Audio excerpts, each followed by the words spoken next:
रविंद्र सिंह भाटी बिना किसी विरोध के, बिना किसी अपने मन को भटकाए लगातार अपने लक्ष्य पर फोकस्ड हैं। हम ऐसा क्यों कह रहे हैं, चलिए आपको बताते हैं। नमस्कार, मैं हूं चेतना शर्मा। आप देखना शुरू कर चुके हैं संवाद भारत का, भारत के लिए। तो रविंद्र सिंह भाटी शिव विधायक है और विधायक होने के नाते क्या कर रहे हैं, क्या नहीं कर रहे हैं, कई बार इन पर लांछन भी लगते हैं, सवाल भी उठते हैं और लगातार उन सारे सवालों की अनदेखी करके ये अपना कर्म और धर्म दोनों निभा रहे हैं। हाल ही में गिरिल लिग्नाइट माइंस गेट पर पिछले जो 25 दिनों से श्रमिकों का धरना चल रहा था, उस धरने में शामिल हुए रविंद्र सिंह भाटी और श्रमिकों की मांगों का पूर्ण समर्थन करते हुए इन्होंने 6 सूत्री मांगे वहां पर रखी। क्योंकि आप देखिए, श्रमिकों का सुनने वाला कौन है? ये भेड़ बकरियों से ज्यादा प्रशासन, सरकार और आम लोगों के लिए कुछ भी नहीं होते हैं। उनकी आवाज को प्रमुखता देने के लिए भाटी जैसे ही उनके साथ जुड़े तो इन मांगों पर संज्ञान लिया गया। भाटी ने कहा कि उनका हमेशा से प्रयास रहा है कि कानून व्यवस्था बनी रहे, परिस्थितियां हमेशा अनुकूल रहे और प्रशासन और माइनिंग अधिकारियों को किसी प्रकार की असुविधा ना हो। क्योंकि मजदूर हैं, काम नहीं करेंगे, हड़ताल करेंगे तो काम ठप हो जाएगा। फिर चाहे से मजदूर हो, ड्राइवर हो, ऑपरेटर्स हो, दूसरे श्रमिक हो, उनके साथ जो भी दुर्व्यवहार हुआ और अनियमितताएं हुई, उसके खिलाफ हमेशा रविंद्र सिंह भाटी उनके साथ खड़े रहेंगे।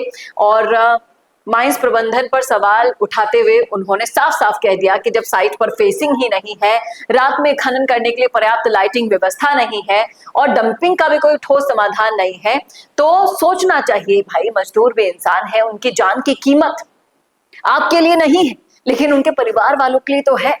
इसके बारे में भी अगर पर्याप्त संसाधन नहीं है तो पहले संसाधन उपलब्ध करवाएं, फिर मजदूर और श्रमिकों से काम करवाएं। कंपनी ने विधानसभा में हजारों पौधे लगाने का दावा भी किया था, जबकि जमीनी हकीकत इसके बिल्कुल विपरीत है, ये कहना है रविंद्र सिंह भाटी का।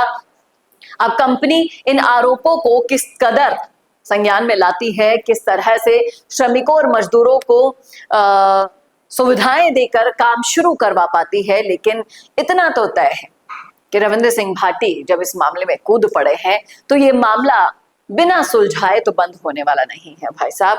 क्योंकि मामला है शिव का, शिव विधायक जब इससे जुड़ गए हैं तो कहीं ना कहीं इस मामले पर संज्ञान लेना जरूरी हो गया है, सरकार की तरफ से भी और माइंस के ओनर्स की तरफ से भी। देखना वाकई में दिलचस्प होगा कि इस मामले का समाधान किस तरह से और कितनी तेजी से निकलवा पाते हैं रविंद्र सिंह भाटी। बताइएगा जरूर क्या सोचते हैं आप इस मुद्दे पर, रखिएगा राय जरूर कमेंट बॉक्स में।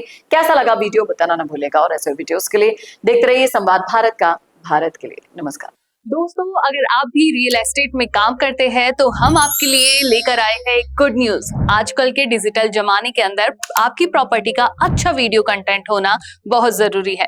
तो हम यानी मिशी मीडिया सॉल्यूशंस आपको प्रोवाइड करवाते हैं एक हाई क्वालिटी कंटेंट वीडियो, जिसके अंदर हम प्रॉपर्टी से जुड़े हुए आसपास की प्राइम लोकेशन और उसकी कनेक्टिविटी को अच्छे से दिखाते हैं। कस्टमर आपकी वीडियो को सिर्फ देखे ही नहीं, आपको कांटेक्ट भी करे, जिससे कि आपकी डील क्लोज होने की पॉसिबिलिटीज बढ़ जाती है।